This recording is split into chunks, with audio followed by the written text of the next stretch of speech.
Hello guys. Yep, we're back with a new video. And today's topic is religion dead from the channel Wisecrack. So this is interesting topic for me because I am religious. So it's always interesting to have that conversation of is religion dead? Yeah, so let's see what Wisecrack has to say about the topic.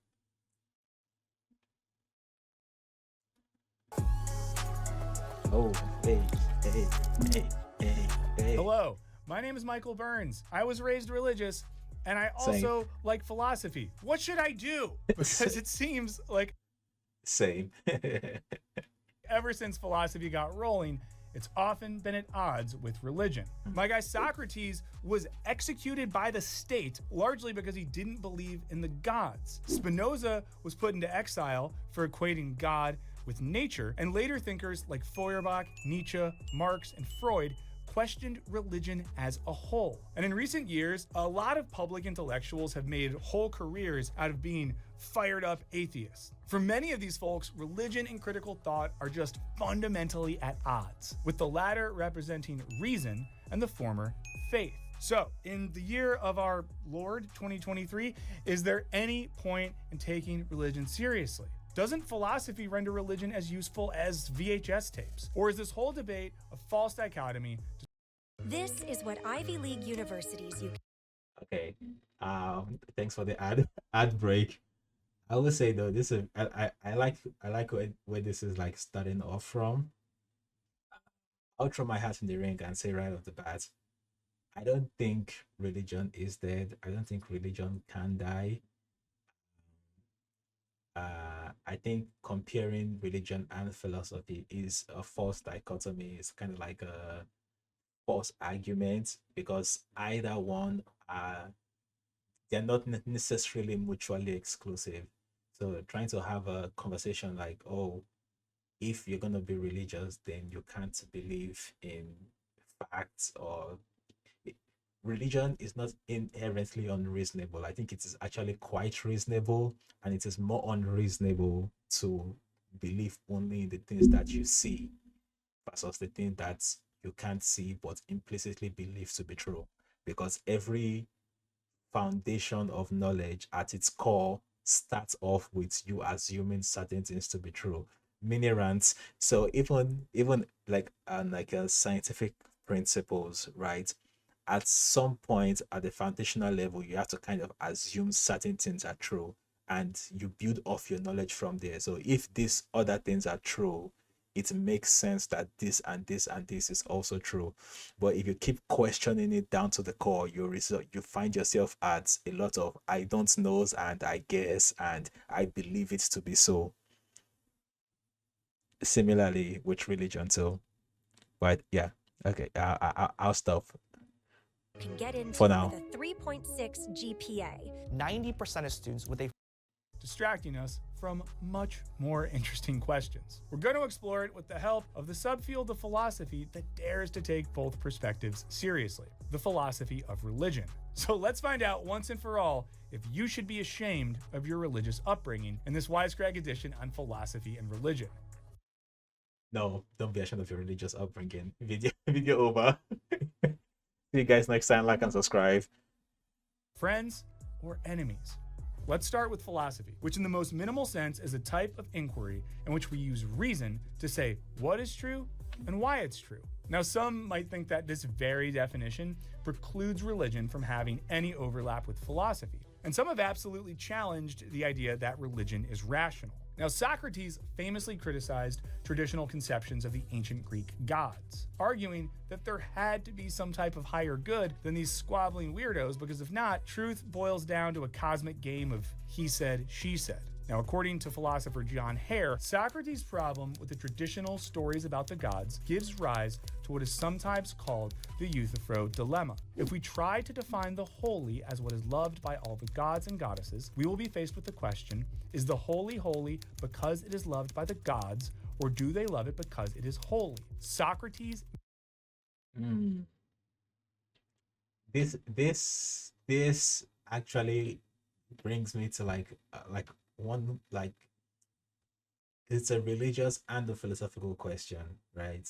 So, like when we talk about like good and bad, good and evil, is what is good good because because um the religion says it's good, or does the religion say it's good because it is good? And are things deemed as bad because we say it's bad, or do we say it's bad because it's actually bad?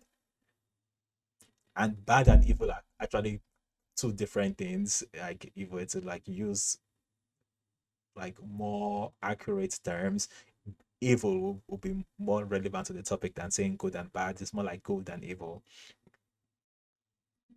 Makes it clear that his view is the second. Okay, I know it's a little bit confusing. Another way to think of this would be like, are those pastrami wrapped cheesy jalapeno poppers out of bounds because Guy Fieri loves them? Or does Guy Fieri love those pastrami wrapped cheesy jalapeno poppers because they're out of bounds? Now, for Plato, this indicated that there was View something analogy. beyond the gods, a reality that we can access with reason. And this is a way of saying that we need to look past traditional beliefs with a critical framework to try and see what's really going on. Now, some philosophers Yeah, this is like a 13 minutes video. It might end up being like much longer by the time I'm done. So sit tight, get comfortable. But what that actually brings me, who shoots? I lost my whole train of thoughts. Let me take that back. like Soren to try and see what's really past traditional beliefs with a critical framework to try and see what's really going on. Now, some philosophers like Soren Kierkegaard have argued that religious faith is inherently irrational, putting it in opposition with philosophy's rational aims. In his book Fear and Trembling, he explores the irrationality of faith in the story of the binding of Isaac, in which God commands Abraham, who is basically God's number one boy, You're my number one boy. to take his only son Isaac up to a mountain and tie him up and stab him with a knife. And for those of you that think the Bible is just like the key to good parenting, what are you going to do with that? And in case you don't know how it ends, and I guess this is a spoiler, at the last minute, God is like, psych, right before Abraham is going to deli slice his son's torso. So he doesn't die. In case you were worried, he doesn't die. Now, Kierkegaard's point here wasn't to be like, see guys, religion is dumb because God makes you stab your kid, but rather to show that faith can't be evaluated by the principles of reason we get in philosophy. It's just a different thing, grounded in faith rather than in pure reason. According to William J. Wainwright, early Christian thinker, and This is how to get in shape fast. If you want to drop this, Start eating more of these. you might think this guy whose name sounds like a type of spider, Video for another Tertullian day. argued that the mysteries of faith repel reason. He wrote, "The Son of God died. It is by all means to be believed because it is absurd. And he was buried and rose again. The fact is certain because it is impossible. Christian philosophy is a contradiction in terms because Christianity's truths are impenetrable to reason." So, if religion is fundamentally irrational, why would philosophers want to study it? Well, as far back as Plato's Euthyphro, thinking about religion philosophically has helped provide insights into truths at the heart of religious ideas. Now, fast forward to Karl Marx, who argued Karl that the Marx. criticism of religion is the prerequisite of all criticism. Rather than meaning that it's good and cool to critique religion, Marx is indicating that all critical and philosophical thought needs to begin from analyzing religion, as it gives us insight into what people actually value. This is why even if religions are often grounded in irrational principles and mythological narratives, they can still be fruitfully analyzed by philosophers. Now, one of An interesting example that I would give to that effect. I heard it from somewhere, but I'm just gonna paraphrase it. Essentially, it's like comparing two different modes of description, right? So, say I want to describe the emotion of anger, and then if I try to describe it to you, like based on facts, we talk about like the emotions, the brain synapses, your response and nervous reactions to things that makes you outraged at certain things due to evolutionary principles and blah blah blah blah blah. While that could be like accurate, right? I would argue that you get an okay versus a different versus a different mode of description. Says someone describes it as anger as like this like universal entity, like a force of nature in of itself that kind of possesses things, like the god of anger, so to speak. Like it kind of like possesses people and things and make them to do things that they otherwise would not be able to do. And this anger has its own personality, has its own needs, has its own wants, and is able to like permeate anything that lives or acts and influence the way they behave. Like, while like we don't actually know the god of anger as like something we can actually study like anatomically or anything like that, it is still not entirely wrong to describe it in that way, because I believe it gives a deeper understanding of what anger really is and what anger really does, rather than its vague definition based on like a limited like analysis of what it contains or entails. One of the best examples here is Descartes, known as the father of rationalism. Chad. If you've ever heard the line, "I think, therefore I am," that's a classic Descartes bar, which argues that your existence is made certain via your ability to think rationally. Now, this might not sound super radical in 2023, but this had massive implications at the time, as your existence was no longer grounded in the divine, but rather in the capacity of human thought and reason. And if you're in America, I guess it still does sound kind of radical in 2023, but I digress. Now, this insight is at the core of the Enlightenment, where all types of artists and thinkers realized that humans might be all right and capable of doing some cool stuff without God. Now, what's maybe more interesting, And like it also makes me think again, like it's even I I I don't think human beings are inherently rational creatures. I think we are capable of rationalism, we are capable of logic, but it doesn't mean that we are logical creatures. We use logic as, I feel like we're tool using creatures. We use logic in our day-to-day activities to accomplish tasks, but we are not inherently logical at our core. We would circumvent logic and circumvent rationalism for a greater aim that we might not even be able to articulate ourselves, right?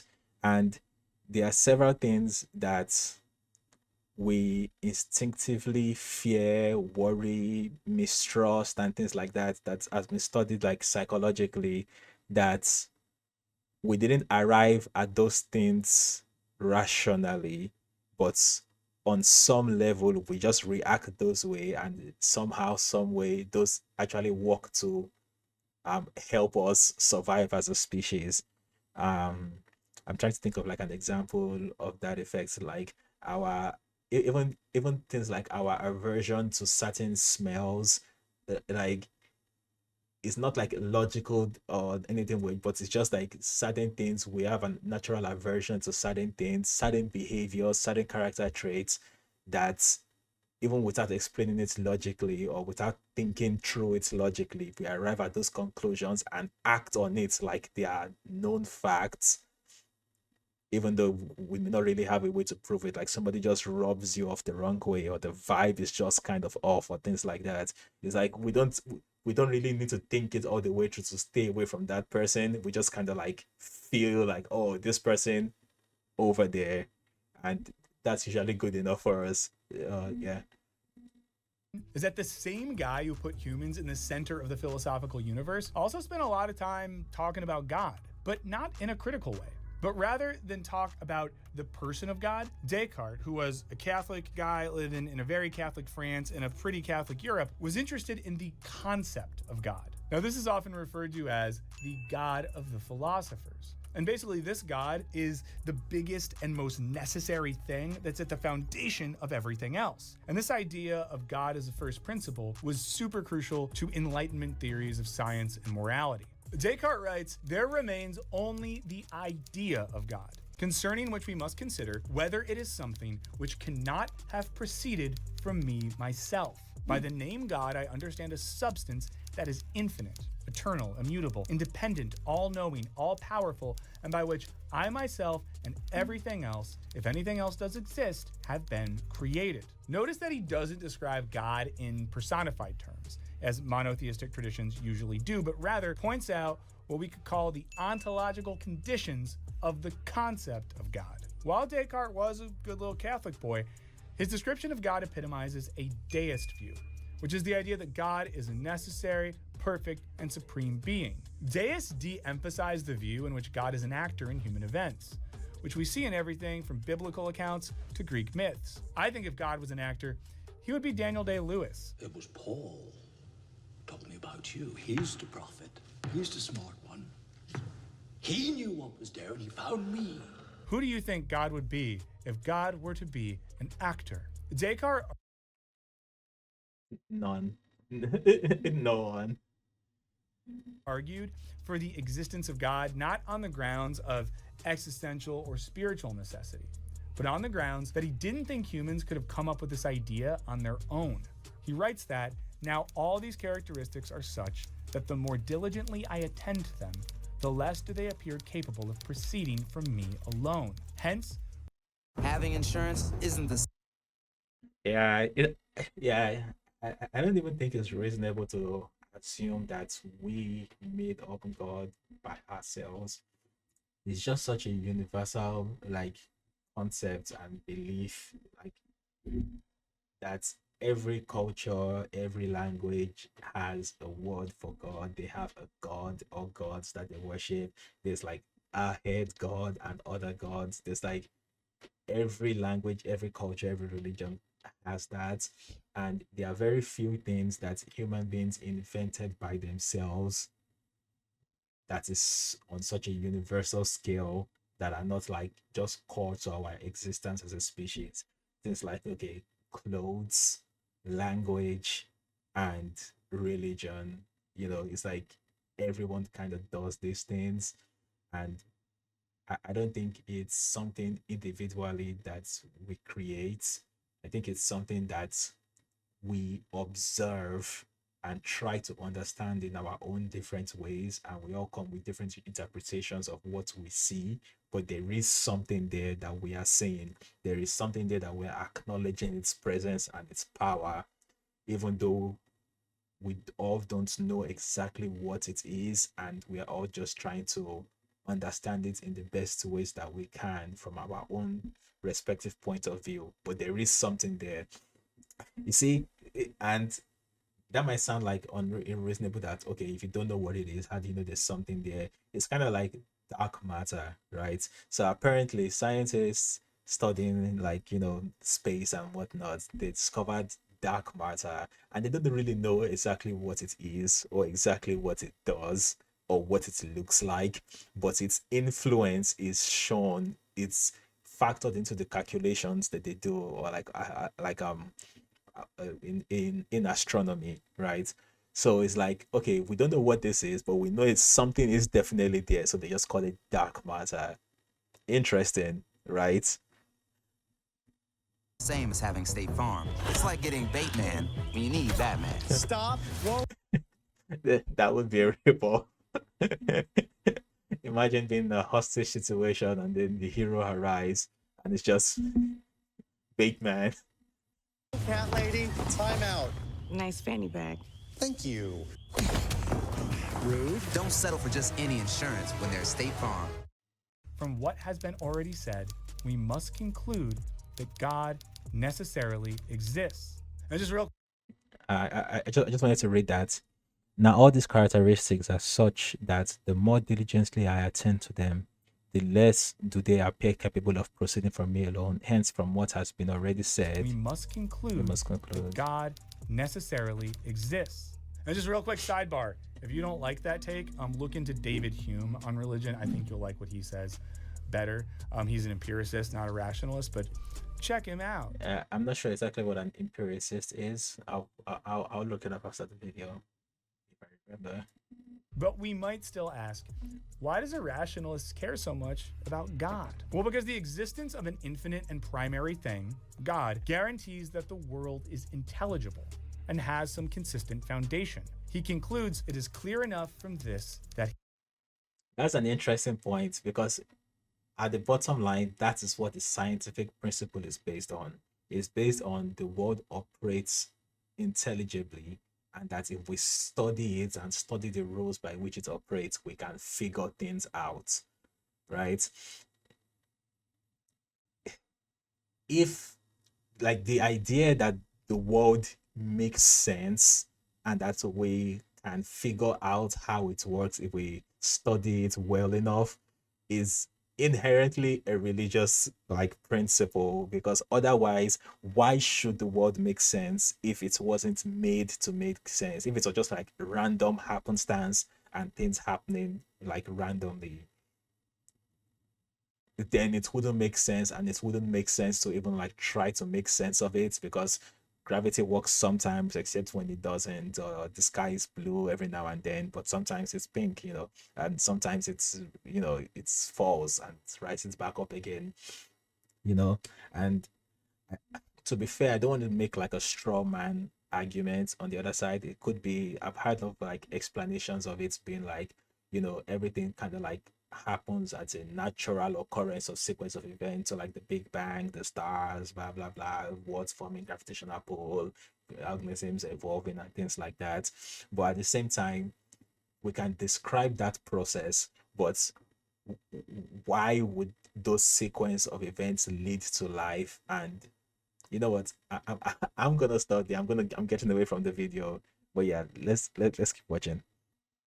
he, God, cannot be a deceiver, since it is manifest by the natural light that all fraud and deception depend on some defect. Descartes' God has very little in common with the type of being that, I don't know, a modern evangelical might pray to help them stop touching themselves at night. And it's more like a foundational principle that grounds knowledge and scientific inquiry. Let us know in the comments if at any point in your life you masturbated and then felt really bad about it because you thought you disappointed God. We're not judging you, and it's not your fault that you thought that, but why not make it spicy in the comments? So let us know if you ever jade off and then said to God, I'm so sorry. And it's worth noting that Descartes and Kierkegaard are two sides of the philosophy of religion coin. Because while Descartes turns God into a wholly logical category, Kierkegaard, around 200 years later, wants to turn God into a wholly illogical and existential category. While Descartes wanted God to be the foundation for rational thinking, Kierkegaard wanted to make God more of an existential concept.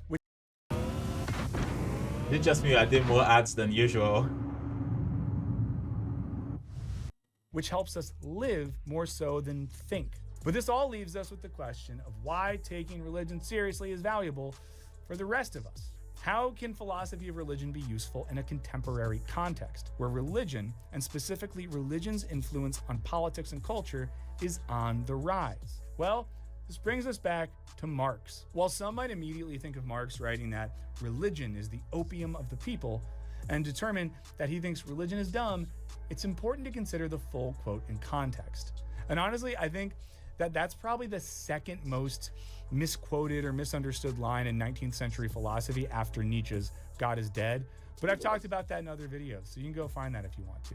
Right before the opium line, Marx writes, religious suffering is at one and the same time the expression of real suffering and a protest against real suffering. Religion is the sigh of the oppressed creature, the heart of a heartless world, and the soul of soulless conditions. In this sense, religion isn't the problem. It's the conditions that necessitate religion that are the problem. Marx is saying that religion is necessary in a world where people are suffering and without hope, a world that seems to lack heart and soul. And if your life sucks, you might turn to religion to find reason to believe that eventually, maybe even after death, it might not suck. He goes on to write. That's interesting. I wonder if your life was just like bliss, like, you got everything you ever wanted and everything is on the up and rosy, would you then not need religion, or would you then not need to believe in God? Because everything you need, you either have or have means to attain. Does God then become unnecessary for you? Or is there like a deeper meaning or a deeper search of why people do become religious or invest their time and energy, like spirit, soul, and body, into like religious efforts? right?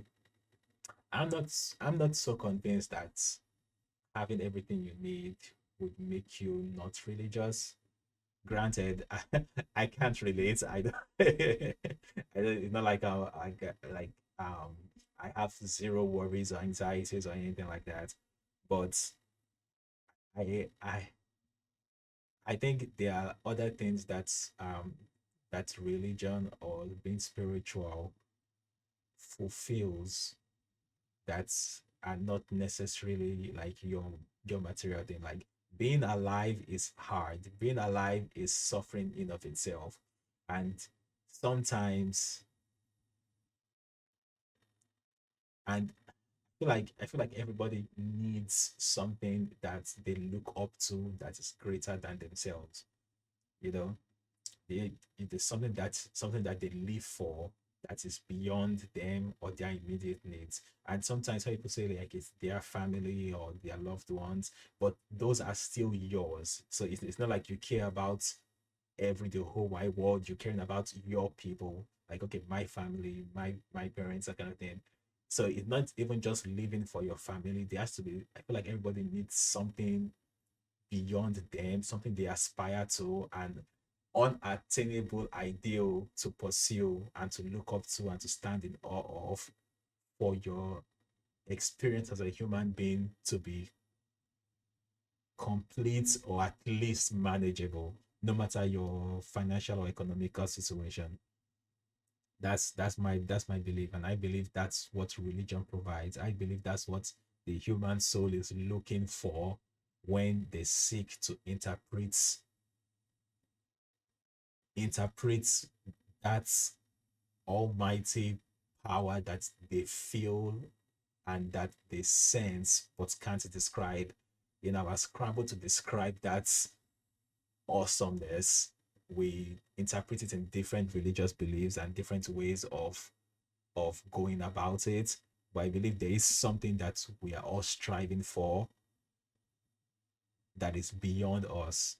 And I believe that's a beautiful thing that we shouldn't lose as a species, because our existence could easily become meaningless without that.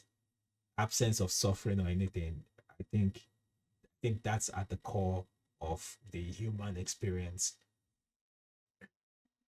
Right? The abolition of religion as the illusory happiness of the people is the demand for their real happiness.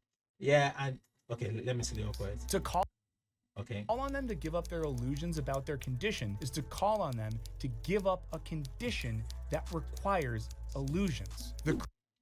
Okay. So let's look at this quote. The abolition of religion as the illusory happiness of the people is the demand for their real happiness. To call on them to give up their illusions about their condition. Call on them to give up a condition that requires illusions. Okay. So let's break down this quote. The abolition of religion as the illusory happiness of the people is the demand for their real happiness. So it's saying in that first sentence, getting rid of religion, because religion serves as the illusion of happiness, is a way of helping people get at their real happiness, right? So according to this quote, religion is like an illusory happiness that in its absence people would have to strive for their real happiness instead of settling for this abstract idea that makes them be able to get by in the presence of overwhelming unhappiness. To call on them to give up their illusions about their condition is to call on them to give up a condition that requires illusions. So basically, getting rid of like the religion will be to call on them to give up their illusions about their condition, and by so doing, you are asking them to give up a condition that requires illusions. So that means them being in a state that makes them okay. Someone is suffering, so they need morphine, right? Like something to like kill the pain. So taking away taking away the morphine would make them like find things to actually get rid of the pain, not just mask it with the morphine. And asking them to give up the morphine is also asking them to get to a situation where they are no longer in pain and they no longer need the morphine, essentially speaking. I wholeheartedly disagree with this quote in the sense that I don't think religion is the illusory happiness, because I'm not going to argue this based on like my faith specifically. I'm just going to like, let's just look at religions as practiced all around the world.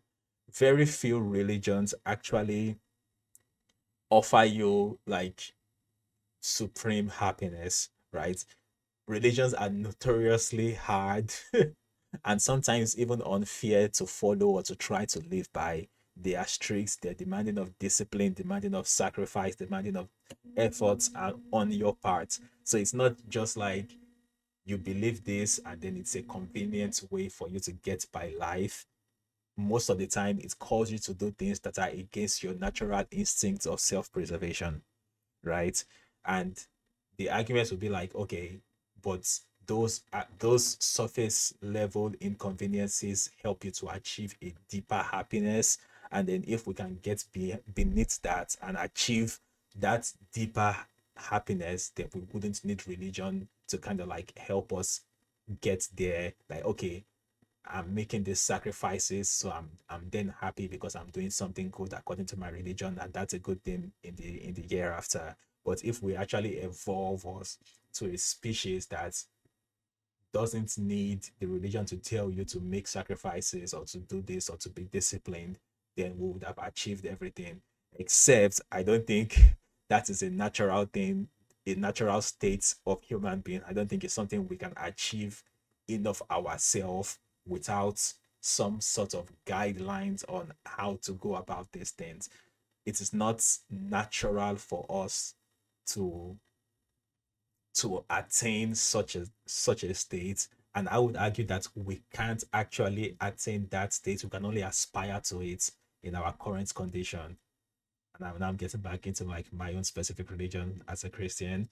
It's not something we can attain in our present condition. It's something that only becomes attainable when we are no longer like in this body of flesh and bones. So to try to get rid of the illusory happiness is just going to leave you with the pain without a remedy for the pain, right? Because living is the pain.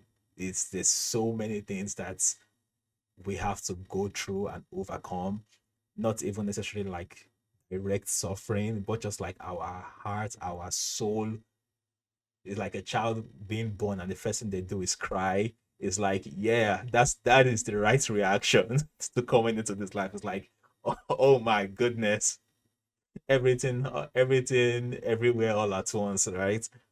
But yeah, so yeah, I disagree with this quote because I think it leads to the assumption that it is possible to get out of a situation that does out of the condition that requires illusion.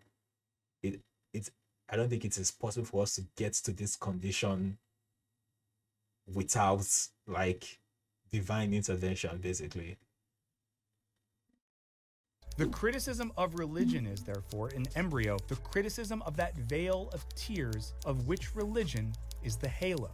Now, Marx isn't saying we need to abolish religion because it's dumb and bad, but rather that moving past religious happiness can allow us to establish a world that creates the conditions for a real happiness.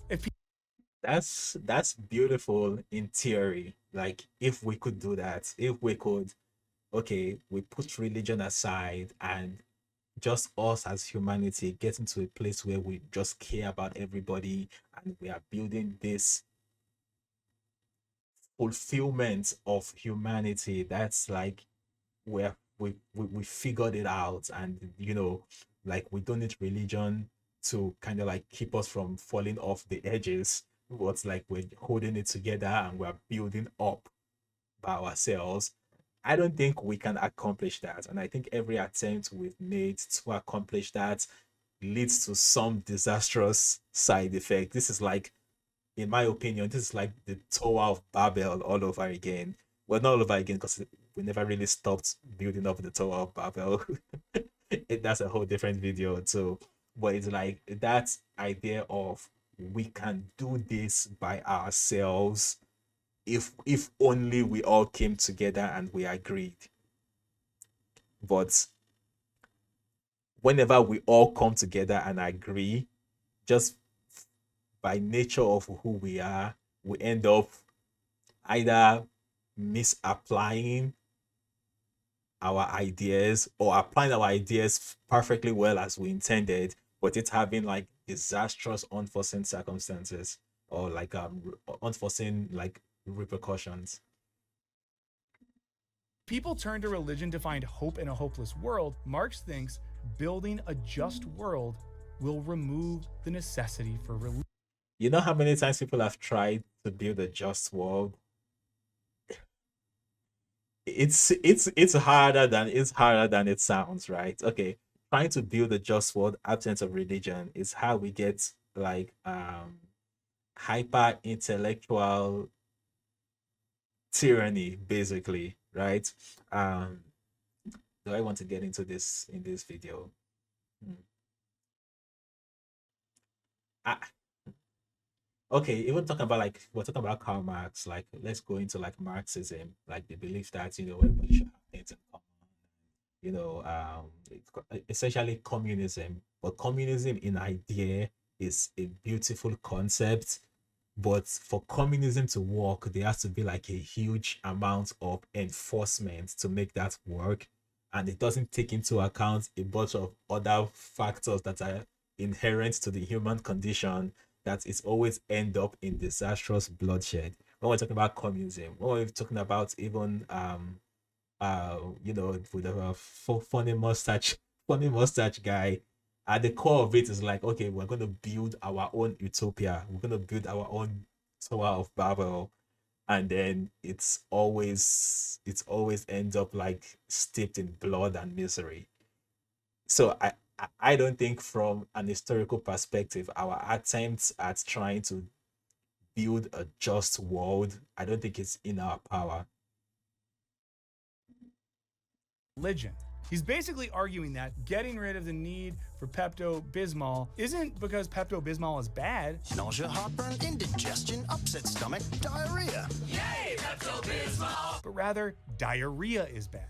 And once we don't have the anymore, Yeah, so I think that's not a pretty good comparison because religion doesn't serve like Pepto Bismol to diarrhea for us. It's more like water to us, right? So it's like we are like 70% water. I believe last time I checked, the numbers keep changing, but I believe like we're about 70% water. A huge part of our body is water. We need it to survive, right? You can't cut up your body and see the water, but your body is made up of so much water. You are so much of water, and we need water to survive. So, trying to get to a state where you no longer need water is not something you can do while your body is literally made of mostly water.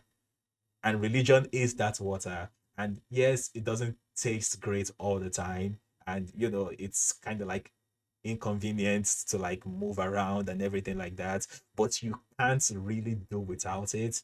And trying to create conditions where water is no longer necessary, you start adding things to the water, start adding sugar and start adding this. I say as I have like a seltzer water right behind me. Well, we try to start adding things to make water more palatable and more conducive for ourselves. But at the end of the day, we just really need water. So it's not like an illness. It's not like an illness that religion is trying to cure. It's ourselves, like ourselves as a species that it's trying to sustain. And as long as we keep thinking of it as um oh, we have diarrhea, the religion is helping us to cure that diarrhea, we are still missing the point because religion is not helping us cure diarrhea. Maybe if you're well hydrated you won't have diarrhea, but the main thing is sustaining you as a person. You need water as a person, and I believe we need religion, we need a faith system as a species, and we trying to like add things to it or take things out of it to make it more conducive, or to get rid of it entirely because it's such a hassle to deal with and to like maintain, to keep clean, to always have make sure we have it in the house and everything. It's such a hassle. It would be much easier if we didn't need water at all, but we do need water and we can't change that about ourselves yet. Hopefully forever we'll change that about ourselves, and but that's a whole different topic as well. But anyway, that's my TED talk on that. We don't need the Pepto. And in this sense, we can see some of Descartes' rational philosophy of religion, because Marx is interested in analyzing what the concept of God means in a society at a given time. But we also see some of Kierkegaard's existential philosophy of religion, and so much as faith comes from the real suffering of specific individuals trying to make sense of existence. Now, while philosophers like Descartes might not seem to share Marx's radical aims, they were still worried about the political usage of religion and how it was affecting people's lives. This is why for them, deism, according to philosopher Merold Westphal, can be called the religion of the Enlightenment. The horror of religious warfare and persecution hung heavy over European history. And when Enlightenment thinkers did not espouse an entirely anti-religious materialism, they sought above all to define a religion that would foster moral unity rather than immoral hostility within and among human societies. That is beautiful. I was having a conversation with a friend recently. We're talking about like Hinduism, Taoism, and like even like I started Buddhism, right? And religions that kind of have like a buffer against fanaticism built into it, right? Because they are more like it's like they call like the religion of the enlightened, or the religion of the enlightenment, right? Because they are less restrictive, or like, yeah, it's like people going to extremes in the name of those religions doesn't really make sense, because those religions in of themselves have a built-in no fanaticism into it, right? So let's go back quickly to the horror of religious warfare and persecution. That's a huge thing. That is one of the biggest issues with religion, is the amount of religious influence in fostering human suffering, the amount of religious influence that has created real misery for people. People have done real incredibly heinous things in the name of religion, and trying to separate religion from politics. And religion has always been part of politics. It is actually disheartening the amount of political influence, but the amount of influence politics has had in shaping the way religions have been practiced and developed, right? So we're talking about like ancient, let's talk about like ancient Egypt, like the earliest civilization that we know of, ancient Egypt. And then like the pharaoh is literally like an incarnation of the god himself, and it's like the politics and religion kind of like has always been going hand in hand. So in our bid to understand God, in our bid to understand the Almighty, in our bid to understand this, we we try to like figure out things, and a lot of times the people who are like well equipped to tell us the right things to believe also happen to be in charge of the means of production and distribution, and also they appropriate a lot of that like accolades to themselves, and they what they want always like according to them is always in line with what God also wants. So people like waging wars in the name of their religion, people like committing like atrocities and discrimination and prejudice, all in the name of religion. It happens still today in so many ways that I'm not going to get into in this video, but that is a huge criticism of religion. Being said, I still don't think that means religion is bad in of itself. I think that shows more the corrupting influence of us on religion. It's kind of like like people say like money is the root of all evil. Nah, not exactly. The Bible doesn't say money is the root of all evil. The Bible says the love of money is the root of all evil, right? People do crazy things in the name of money. People do crazy things in the name of love, right? People do crazy things in the name of their family. And people do crazier things in the name of politics, nationalism, camaraderie, us versus them mindset that everybody just kind of has, tribalism, and inbuilt into all of that, we incorporate religion to accommodate all of those things about ourselves, right? Yeah, it's a valid criticism of religion. I don't think it's strong enough to say out with religion or we don't need religion. I think it's more of a concern for us to like be attentive to the ways in which we use religion, right? So like I would say like let's say with money, for example, money or national pride isn't necessarily a bad thing until you feel the need to like destroy others to to reclaim or to maintain your money and national pride.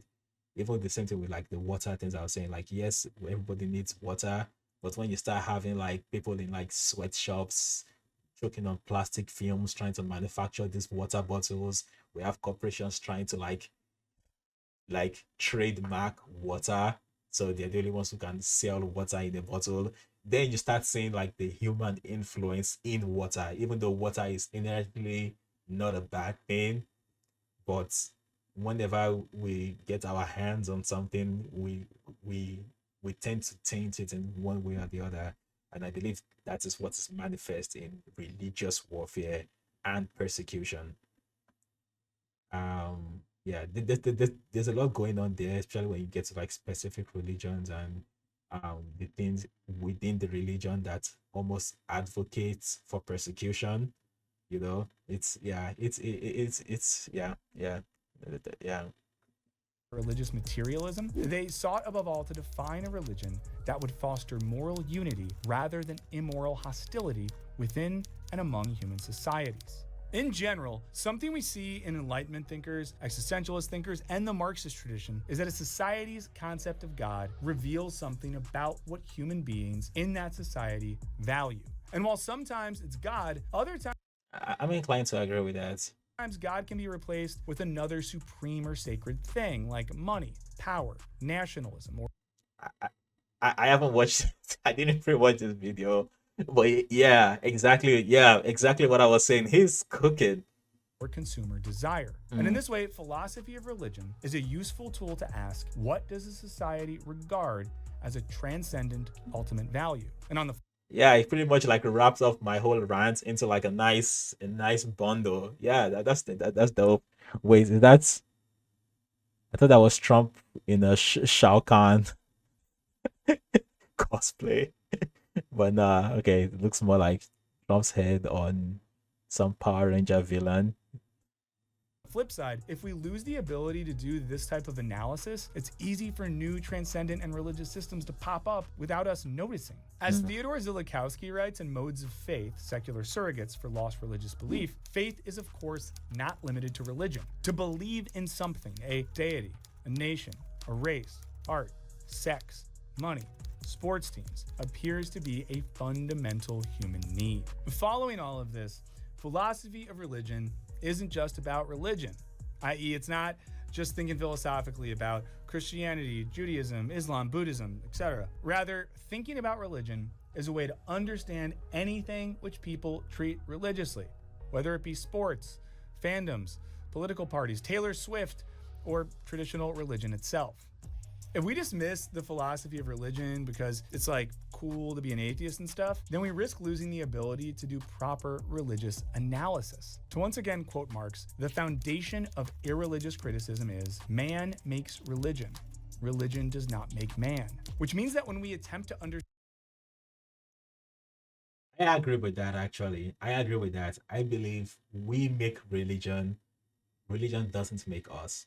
Like, even though, like, I'm a Christian, I believe the Christianity as a religion is our understanding based on our belief system of how the world came to be and how the world works, right?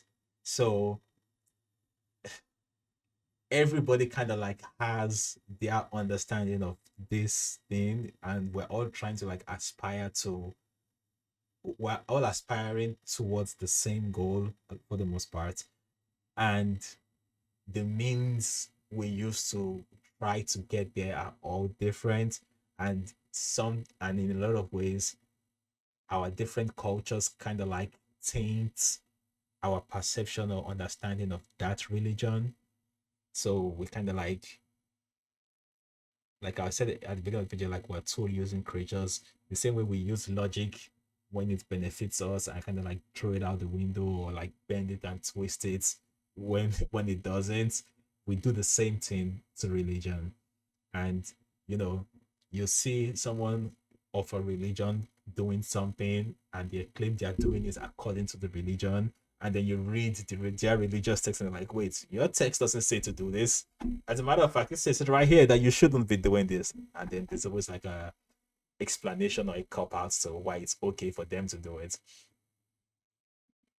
understand religion, it's not wasting time understanding flying spaghetti monsters. It's actually doing a deeper analysis of human values. And oddly enough, this is why many radical atheist philosophers like Alain Badiou, Slavoj Žižek, and Giorgio Agamben have taken religion seriously in their work, even though they're not validating the theological claims made by religion. On the flip side, the new atheist contingent ends up having political and social views which sometimes play right into dominant political and economic values rather than critically questioning them.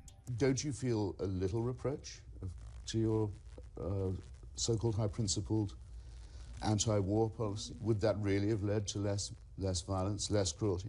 On the other hand, atheist philosophers use religious and theological ideas to think creatively about what it would mean to make the world better. So it seems that even if we don't have an interest in religion as such, that the philosophy of religion is a set of tools that allows us to analyze any set of values or beliefs that are held with religious fervor and figure out what's really going on behind various cultural practices. And if we abandon the philosophy of religion, we risk abandoning our ability to see the ways in which even the most fervently atheistic among us are being pulled into all types of religious beliefs. Cults don't ever go away. Look at Christianity. But what do you all think?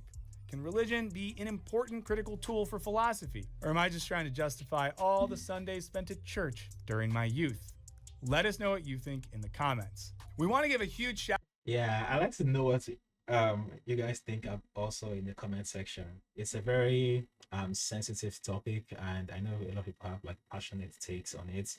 Some people like wildly disagree with like most of what I've said, and I do want to see like what other opinions and perceptions that you guys have on this issue. I think it's something that we get more clarity on the more we talk about it. And we'll be talking about it for decades, centuries, millennia or even. But yeah, it's a never-ending topic because it's a never-ending like reality that's we live in. So yeah, I'd like to see what you guys think in the comment section. Like and subscribe if you like the video, and I'll see you guys in the next video after I watch the rest of this video. Shout out to the most holy among you, our patrons. Thank you so much for shout out to the patrons. This was a great video. This was a great video. I really enjoyed like the amount of work that went into like making this and the different perspectives that it did represent, and I think he did a fair job representing it. So the channel is Wisecrack. Yep. But yeah, Thanks for watching. For the support. Shout out to If you too Wisecrack. want to join this Shout flock out of committed to- followers, check out the link. Yeah, I'll just stop the video there. See you guys later in the next video. Deuces.